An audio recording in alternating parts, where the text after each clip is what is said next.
Hello everyone, welcome back to our channel. Okay, so question 36 is about charge capacitor discharging. It said that discharging with time, so you remember the voltage equals V naught discharging exponential negative T over time constant, and the time constant is tau.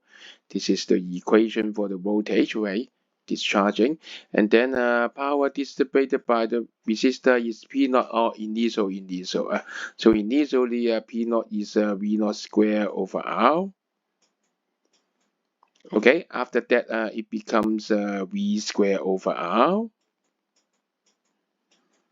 And look at here, what is the time? Time when t equals tau.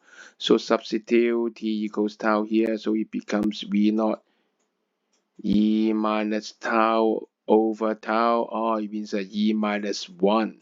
So it becomes a V naught over e. Okay, so when the voltage drop here, square, so it becomes V naught square over e square over r square over r. So what is the ratio between P and P naught? 1 over E squared, right? Let's check. Yes, the answer is C, 1 over E squared. If you like a channel, like our sharing, please like, comment, and share. Your support is a great encouragement to us, okay? Thank you.